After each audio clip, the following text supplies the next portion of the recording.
இயேசு கிறிஸ்துவ நாமத்தில் இந்த காலை வேளையில் உங்கள் அனைவரையும் நான் வாழ்த்துக்கிறேன். இன்றைக்கி நம்ம ஒரு முக்கியமான தலைப்பில் பார்க்க போகிறோம். நம்ம ஆசீர்வாதங்கள் ஏன் தடையாகுது, ஆசீர்வாதத்தை பெறுவதற்கு ஒரு ரகசியம், அதைத்தான் நம்ம பார்க்க போகிறோம். இதை செய்து பார், உன் ஆசீர்வாதத்தை யாருனாலையும் தடுக்க முடியாது. அப்போஸ்தலர் 10:35 எந்த ஜனத்திலாயினும் அவருக்கு பயந்திருந்து நீதியை செய்கிறவன் எவனோ அவனே அவருக்கு உகந்தவன் என்றும் நிச்சயமாய் அறிந்திருக்கிறேன். கர்த்தர் ஒரு மனுஷனை ஆசீர்வதிக்கணும் அப்படின்னா அவங்க இந்த ஜாதியாக இருக்கணும், அந்த ஜாதியாக இருக்கணும், அப்படிப்பட்டவங்களா இருக்கணும் அப்படிங்கிறதெல்லாம் எதுவுமே இல்லை. கர்த்தருக்கு பயப்படணும், நீதியை செய்யணும். இதைத்தான் தேவன் அவர்கள்ட்ட எதிர்பார்க்கிறார், அவர்களை ஆசீர்வதிக்கிறார். அப்படிப்பட்ட ஒரு ஆசீர்வாதத்தை ஒருத்தர் பெற்றுக்கொண்டாங்க. அது யார் அப்படின்னு சொல்லி நம்ம பார்க்க போகிறோம். இஸ்ரவேலில் 12 கோத்திரங்கள் இருந்தாங்க. இந்த 12 கோத்திரத்தில் 2 பேர் மட்டும் தன் தகப்பன்ட்ட சாபத்தை வாங்கி கொண்டவர்கள். அவர்கள் யாருன்னு சொன்னால் யாக்கோபுடைய 12 பிள்ளைகள்.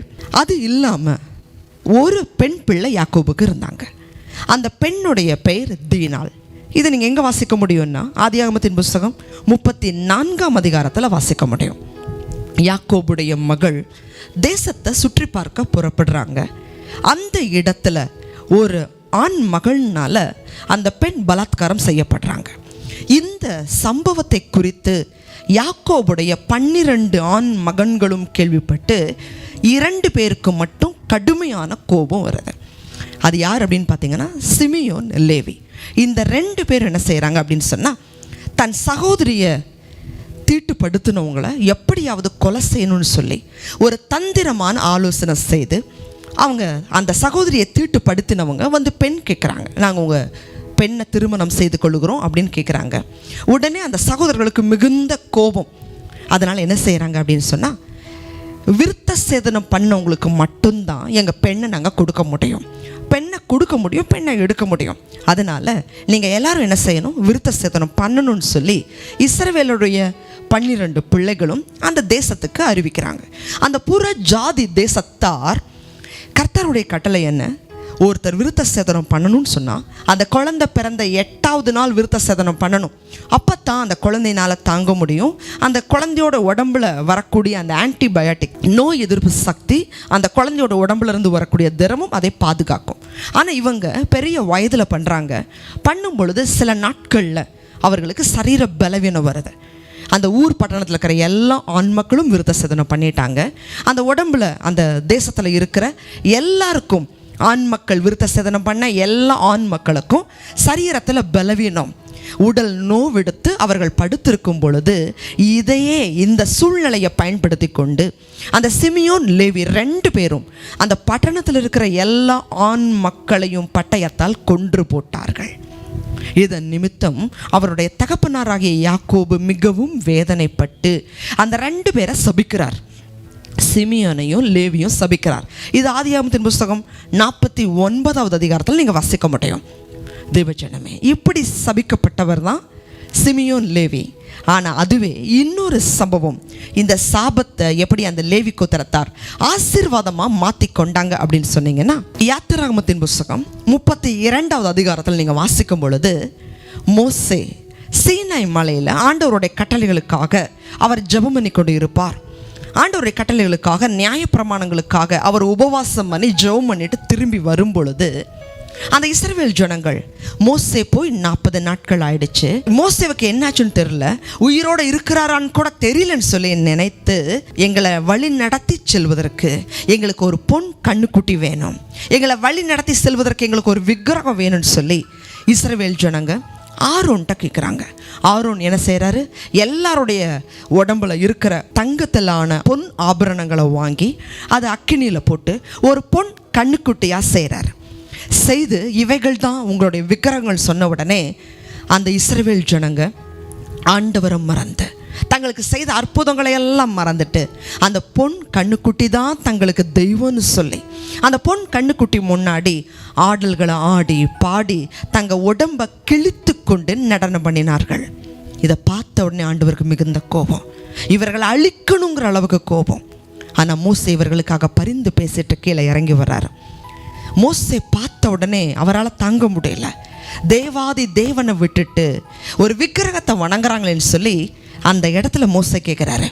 அந்த இஸ்ரவேலுடைய 12 கோத்திரங்களை பார்த்து கேட்குறாரு, கர்த்தர் யார் தெய்வம்னு சொல்லி நீங்கள் சொல்கிறீங்களோ என் பக்கத்தில் முன்னாடி கால் வைன்னு சொன்ன உடனே அந்த 12 கோத்திரத்தில் முதலாவது காலை வச்சது லேவி கோத்திரம்தான்.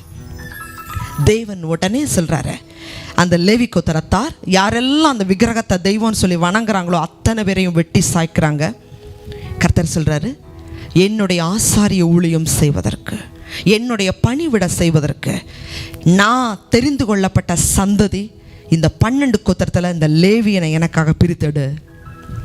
தேவஜனமே, 12 கோத்திரத்தில் தேவன் தனக்கு ஆசாரிய ஊழியம் செய்யும்படி, தனக்கு பிரதிஷ்டை பண்ணும்படியா, தனக்கு பரிசுத்தமாக இருக்கும்படியா இந்த லேவியர்களை தேவன் தெரிந்தெடுத்தார். கடுமையான சாபம், தகப்பனுடைய சாபம் இவர்கள் தலையின் மேலே இருக்குது.